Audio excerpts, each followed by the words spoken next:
Benchmark Business Sales and Valuations proudly presents the Meaning Business Podcast, hosted by Coudrey and Peter Spinda.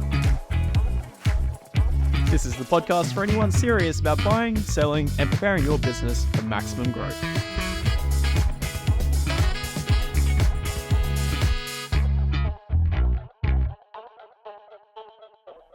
Pete, we've been meeting a lot of widows lately. Unfortunately, we have, and sounds pretty morbid, but that's the reality. Yeah, so you might say, why are you meeting widows? And we don't want to. Definitely don't. But what's happening is, and it's incredibly common, is lately, is that people have owned a business, they've passed away unexpectedly, and the family, the wife, usually, the widow, doesn't know how to run the business, doesn't know where the bank accounts are, doesn't know where anything's kept, has no idea, and needs to sell. Gives us a call, and we talk to them. Sometimes they get their accountant or lawyer to talk to them. Sometimes they'll just wind it up and shut it down, which is a real shame because the shutting down is a shame, but the not having a succession plan or an exit strategy is a bigger shame. Because if they had that plan in place, and everyone would know what the plan was, if the owner had passed away, they could have just switched to that plan and taken care of things. Absolutely. And not have to wind it up. And the other shame aspect of that is that quite often that causes problems inside the family. And a previously okay family that seemed to be quite close and quite together ends up having these arguments and falling out because they can't come to an agreement in terms of what to do moving forward. Because there wasn't a plan. Forward. That's right. I've seen it not with just business owners, but with farmers too. So farmer has two sons. One works on the farm, one doesn't. Farmer passes away. The son that's worked on the farm expects that he's going to inherit the farm. The son that doesn't work on the farm thinks that he should get half the value of the farm as his inheritance. That can become messy. Absolutely. And it's the same in business. You know, I had one where there was two business owners, two partners working in a business, both worked in the business. One partner passed away and the other partner took over the business. But the widow of the gentleman who passed away now owns half this company.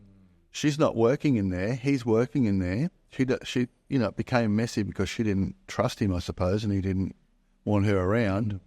His position possibly was that he was doing all the work, so he should get all the money. But, if without a succession plan or an exit strategy or some sort of agreement in place to start with, it just becomes terrible. Very messy, messy.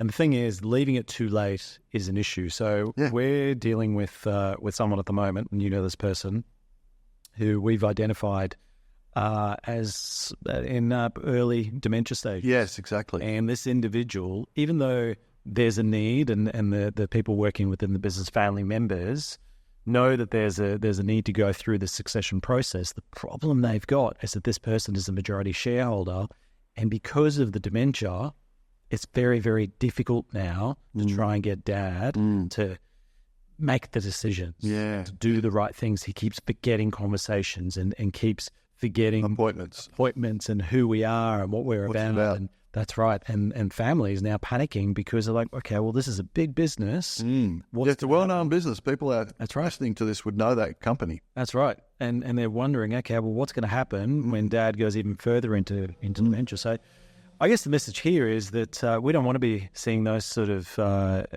situations happen. And it's all avoidable. It is all avoidable if, as business owners, we're always thinking at it from the position of, my business needs to be sale ready, exit ready, succession ready at any point in time. Because we don't know, first of all, what happens in life. And second of all, at some point in time, we all want to retire. We want to retire, hang up the business owner hat to an extent. Well, we should want that. And that's what I say, to an extent, because maybe you want to sit on the board of directors or whatever it might be. Yeah. But you want to enjoy the fruits of your labour, enjoy the time that you've got left. Yeah, life's short. Life's too short to be... what a sad way to live your life. You work your butt off so that you can enjoy your retirement, and you get to the point where you retire and you're too old to enjoy it. That's right. That's so sad. Look, there's three types of plans that every business owner should have: a business plan, a marketing plan, a succession plan. Succession or exit, there's a slight difference, right? Yep, absolutely. But for some reason, some people have a business plan. Fewer people have a marketing plan, even though a lot of people think marketing is the solution for everything. And almost none have an exit plan or a succession plan. A good advisor will get their client to do those things. A good advisor will say, okay, we need a business plan, important. Yep. We need a marketing plan, keeps things running. But most importantly, we need an exit strategy. We need to have a pot of gold at the end of the light at the end of the tunnel, a reason to do all this. As you often say, Pete, you make your money out of your wage, your income, the profit the business derives, but there's that sale price that is also part of what you make out of the business. So the clients we're working with at the moment, we're coming at it from exactly that angle, and we're challenging them to think long term. We're challenging them to build exit and succession into their plans. Now, the big difference between the two, exit tends to be more the transactional type of process of going out of a business. So exit is more if you're going to be selling the business on the market, or listing on the ASX, whatever it might be. Succession, on the other hand, tends to have similar components to the exit. However, it is more focused on the human aspect, which means, is there someone on the team that can come and take over my role and therefore succeed me in my role? Or am I going to give it to someone in my family and are they going to come in and take over? Now, in some situations, you have both. So the exit looks after perhaps the operational aspects. We've got to fix this, this, and this in order for, Nick and my son to come in and take over the business. And that's the succession component. And then the succession component looks at, okay, if my son is to come into the business, for example, how do we groom him so that he's ready or she's ready to come in and step over, hand over the reins to that person, and I know with full confidence that they've got the skills and capabilities to run with it and keep building on what I built. And it's interesting to see what's going on with Rupert Murdoch at the moment, getting Lachlan to take over reluctantly, I think, some of his businesses. And you can see a lot of business owners like Rupert Murdoch, I suspect. And there's that TV series on Netflix, Succession, which kind of touches on this too, where they don't want to, A, let go, and B, they don't want the successor to do better than them. That would be humiliating. I kind of see that a lot in small business where the patriarch has started the business and his sons come in and take over, and he doesn't want them to do better than him because that's embarrassing. How ridiculous. But that's exactly what should happen. It should be every person comes in, take it forward. So really in terms of, how do we plan for retirement? One of the first things you got to do is get rid of that ego and understand that at some point in time you have to let go of the reins. So you might as well let it go in the best possible way because, like we said before, your weekly paycheck, you get your dividends, but you can make considerable amount of income when you sell that business and when you exit out of the business the right way. Now, in terms of how do we go through this process, well, the first thing that you've got to do is understand, well, what's the purpose of this retirement? So I've got some notes here, but there are 4 key purposes. So first of all, there could be an issue in the business that you believe you can't solve, and you just don't want to move forward anymore. You believe it's better suited to someone else, and you've got to exit out of that business. It could just be simply that it's time to retire. You've hit that particular age, and you're ready to put the boots up and go and do something else. It could be you've got some personal issues. So whether it be illness, it could be cancer, whatever it might be, or some financial issues personally that you need to tend to. And it could also simply be that you've just had enough. You've had enough of the business. Worn out. You're worn out. You just want to go in a different direction. So that's the first thing you need to identify what it is, because that then sets up the playing field, the landscape of how you move forward, what your strategy looks like, how long that strategy will be put in place for. If, for example, you're doing it because you've got terminal illness and you've got, say, God forbid, 6 months to live, it's going to be a very different strategy to if you're wanting to retire in the next 3 years' time and we're planning for that sort of exit. Totally. But here's the thing. Doesn't matter who owns what business, it's inevitable that eventually you won't own it, or you'll be out of there. You'll either die or you'll sell it. That's right. But inevitably you're going to get out of there, so you might as well plan for it. Exactly. So why is it that so many people don't do it? Why? It drives me crazy. Why don't people plan for it? And I think the reason is this, that humans don't take it seriously. Humans think, it's not going to happen to me. Men think, I'll put it off to another day. Yeah, that can wait. It's not important. It's like these business owners who want to save $1 by not engaging a lawyer or an accountant to sell their business and get everything prepared properly. They're going to They're going to make a mess of it, and they're going to fix it up. It costs a lot more. Exactly. It's going to happen. It's inevitable. Eventually, you've got to do it anyway. But the other thing that I've seen is that business owners are too busy working in the business. They don't spend enough time pausing and getting out, pausing and working on the business. And there's this working on and in the business concepts. But it's true. Working on the business means that we're actually planning for the inevitable, planning for things that could happen, risk mitigation, etc. Now, in terms of developing the plan, the other thing that a lot of people get wrong is overestimating how much they need at the exit, how much they need for retirement.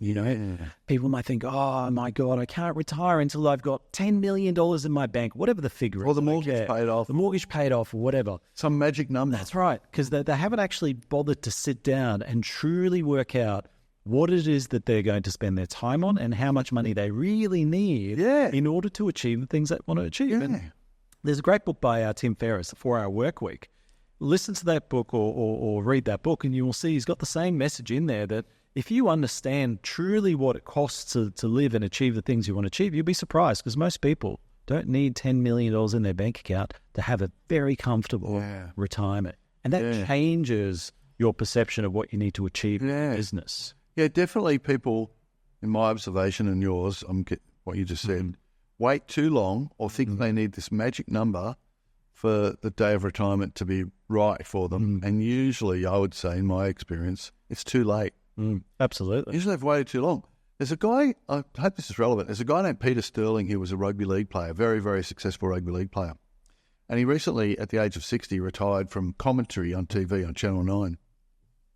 He just plays golf, and it wasn't about how much money he had in the bank. He just knew that when he got to 60, that was it. Yep. He was a smart guy. He played rugby league, made some money from rugby league, obviously invested it well, got into commentary, great gig. You work winters, weekends, and during summer you got time to yourself.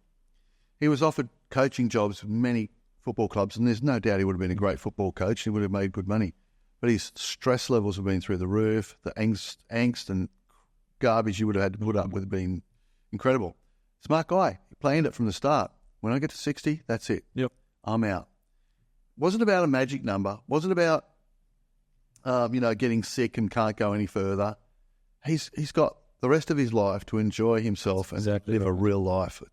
Why don't we all think like that, Yep. That's it. It's such a good plan. Too much of the chase. Yeah. Now, in order to successfully exit, we've got a plan, because the plan allows us to then understand, okay, what are the parts of the business that we need to improve, we need to fix. And when we're talking about improving, fixing, what we're trying to do, what we're actually doing is we're building the value. We're increasing the value of the business, because the goal here is number 3, we want to exit with the most amount of money in our bank.